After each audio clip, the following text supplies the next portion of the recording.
साथियों, आज 11 मई को इजराइल फिलिस्तीन जंग ने पूरे 218 दिन मुकम्मल किए।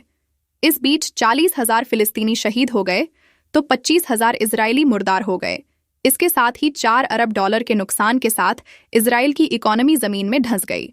और इजराइल का सबसे बड़ा नुकसान यह हुआ कि नेतन्याहू ने यहूदियों को दुनिया भर में मुंह दिखाने लायक नहीं छोड़ा। साथ ही 143 मुल्कों ने संबंध तोड़ दिए और तुर्की ने तो इजराइल की कमर ही तोड़ डाली। इन सभी खबरों को जानते हैं विस्तार से, और इसके साथ ही फिलिस्तीन डोनेशन और सपोर्ट करने वालों की तीसरी लिस्ट भी।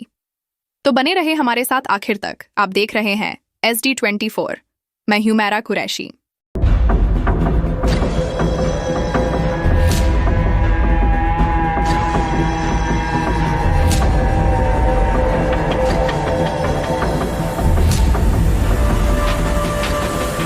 कल यानी 10 मई को अल-कस्सम ब्रिगेड ने रफा के ईस्ट में 3 मरकवा टैंकों की धज्जियां उड़ा दी। इसके साथ एक फौजी गाड़ी को तबाह कर दिया और कम दूरी के राजम रॉकेट से सूफा फौजी ठिकानों पर गोलीबारी कर दी। रफा के अल जैतून के नॉर्दर्न इलाकों में IDF बलों के साथ झड़पें हुई, जिसमें 4 मार्किवा टैंकों की परखच्चे उड़ाकर आधा दर्जन इब्लीसों को जहान्नुम रवाना कर दिया।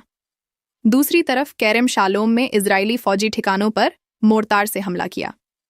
राफा के ईस्ट में साद सयल बैरक साइट के अंदर बुरी तरह फंसे हुए खदान इलाकों में विस्फोट करने के बाद IUF बल पर घात लगाकर हमला किया, जिसमें करीब आधा दर्जन इब्लीस के बच्चे ल्यूसिफर के पास चले गए और दर्जन भर अपाहिज होकर इजराइल चले गए। अल कस्सम ब्रिगेड ने ईस्टर्न राफा में दावाह मस्जिद के पास एक मुश्किल भरा और एक साथ सैन्य अभियान चलाया, जिसमें TBZ शेल के जरिए एक मजबूत इमारत को निशाना बनाया, जिसमें कई इजरायली सैनिक रुके हुए थे। यासीन 105 रॉकेट के साथ एक फौजी गाड़ी को निशाना बनाया और पैदल सेना के सैनिकों के एक झुंड को निशाना बनाया। एक फौजी गाड़ी को कार्मिक विरोधी गोले से उड़ाया। इन झड़पों में भी कई जायोनी ल्यूसिफर को प्यारे हो गए।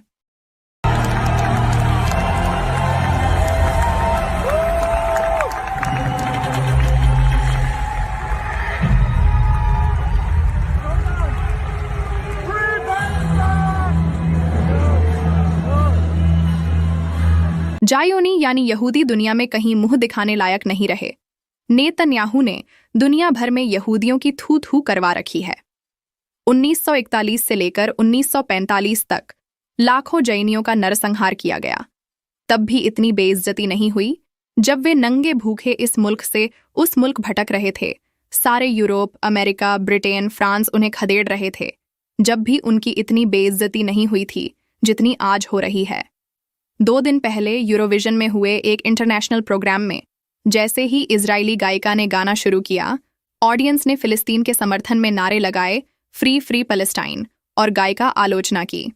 गाजा में इजरायली नरसंहार की वजह से जायोनियों को ग्लोबल बॉयकॉट सामना करना पड़ रहा है। यूरोपीय ब्रॉडकास्टिंग यूनियन ने फिलिस्तीन का रिप्रेजेंटेशन करने वाली चीज़ों, रंग, फ्लैग समेत फिलिस्तीन समर्थकों के एंट्री पर पाबंदी लगा दी थी। बावजूद इसके लोगों ने गायिका को खूब बेइज्जत किया। מדויקים, וואלה, יש לי חדשות לארצות הברית. יש לנו טילים לא מדויקים, ויש לנו את הזכות להתגונן. אז אולי במקום להשתמש בטיל מדויק ולהוריד חדר ספציפי, או בניין ספציפי, אני אשתמש בטילים הלא מדויקים שלי. ואני פשוט אמוטט 10 בניינים. 10 בניינים. 10 בניינים. इजराइल को अमेरिका ने पूरी तरह से हथियार सप्लाई बंद कर दी है, जिसके बाद बौखलाई इजरायली सांसद ने कहा, रॉकेट्स की बौछार करके गजा को समतल कर दिया जाए। इसका मतलब साफ है कि इजराइल के पास अब हथियार नहीं है, वो नंगा हो चुका है। इससे पहले भी अमेरिका ने हथियार सप्लाई को यह कहते हुए रोक लगा दी थी कि इससे नेतन्याहू रफा पर हमले करेगा। लेकिन ईरान के इजराइल पर हमले के बाद 4 खेप हथियार भेजे गए, जो इजराइल ने रफा में हमले करके खत्म कर दिए। और ईरान की मेहरबानी से मिले हथियारों ने दर्जनों बेगुनाह मासूमों को शहीद करवा दिया। कई लोगों का मानना है कि अमेरिका ऐसा नहीं कर सकता। देखिए, अमेरिका की सभी यूनिवर्सिटीज में इजराइल के खिलाफ आग लगी हुई है और दुनिया भर में अमेरिका का मुंह काला हो चुका है। 3 महीने बाद अमेरिका में चुनाव होने वाले हैं। जिस तरह से अमेरिका और यूरोप ने अपने मफाद के लिए यूक्रेन की कुर्बानी दी, उसी तरह अब इजराइल की बारी है।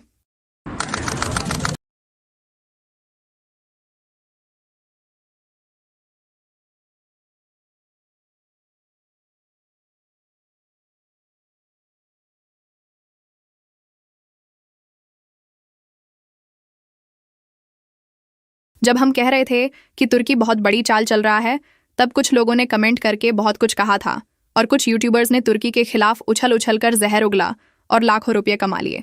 खैर, अमेरिकी अखबार न्यूयॉर्क टाइम्स के मुताबिक इजराइल के साथ सभी तरह के बिजनेस पर तुर्की ने पाबंदी लगाने के बाद पिछले कई महीनों से इजराइल में चल रहे तेल अवीव अलगाव को और गहरा कर दिया। इसके साथ ही इजराइल की कमर टूट चुकी है। अखबार की एक रिपोर्ट में इजराइल के इंटरनेशनल आइसोलेशन काफी हद तक बढ़ चुका है, क्योंकि तुर्की की पाबंदी के बाद कुछ और मुल्कों ने उसके साथ रिलेशन काफी हद तक कम कर दिए, तो कुछ मुल्कों ने पूरी तरह से खत्म कर दिए। इसलिए संयुक्त राज्य अमेरिका, ब्रिटेन और जर्मनी जैसे सबसे मजबूत और करीबी चाटुकारों और उनके मजबूत समर्थन के बावजूद तेल अवीव जरिए हो रहे नरसंहार के खिलाफ सार्वजनिक तौर पर खड़े हो गए, जिससे इजराइल को बिजनेस में 50% नुकसान उठाना पड़ रहा है। अब जानते हैं वो सनसनीखेज इतिहास जिसमें अमेरिका, इजराइल और ईरान ने मिडिल ईस्ट की तबाही में कैसे अहम रोल अदा किया।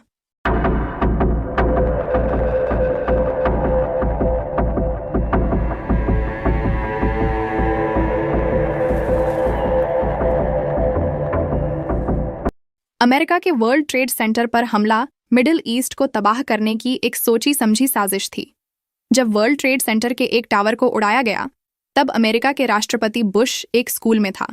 जब उन्हें खबर दी गई तो वो 7 मिनट तक ऐसे बैठे जैसे कुछ हुआ ही नहीं, या उन्हें सब पता था। 7 मिनट बाद दूसरे टावर को उड़ाने की खबर मिली, तब बुश बाहर निकले। उस दिन 4 प्लेन हाईजैक हुए थे, 3 से हमला किया गया और चौथा प्लेन क्रैश करवाया गया।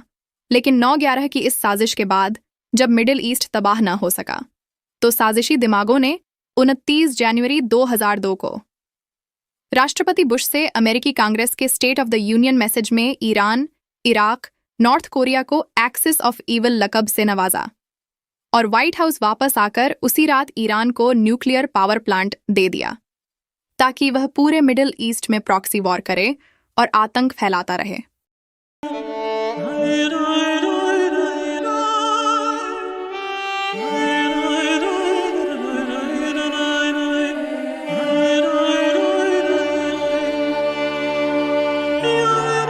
और न्यूक्लियर पावर प्लांट मिलने के बाद ईरान मिडिल ईस्ट खाड़ी देश अफगानिस्तान, पाकिस्तान और अफ्रीका में पूरे 20 साल तक खूब आतंक फैलाया।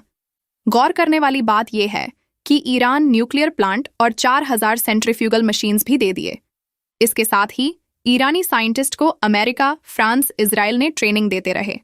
फिर ओबामा ने 2011 से अरब स्प्रिंग की शुरुआत की और अरब को एक नए आतंक के चक्रव्यूह यानी ट्रैप में फंसा दिया। ओबामा ने JCPOA का नाटक करके ईरान और सऊदी अरब के बीच दरार को और गहरी कर दिया। हद तो तब हो गई 2019 में, जब ईरान ने अपने मॉडर्न ड्रोन से सऊदी ऑयल प्लांट्स पर हमला किया और अमेरिका चुपचाप देखता रहा।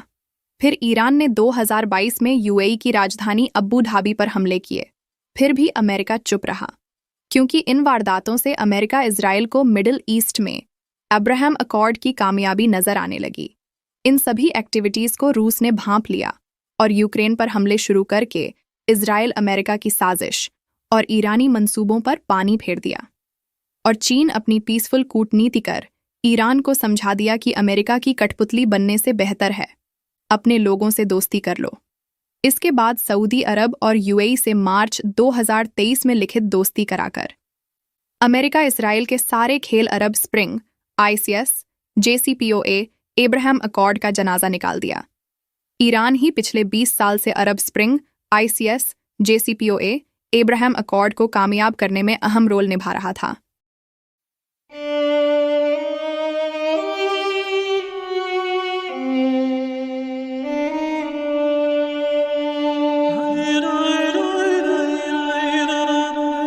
साथियों, जिन्होंने SD24 को फाइनेंशियल सपोर्ट किया, पेश है उनकी तीसरी लिस्ट।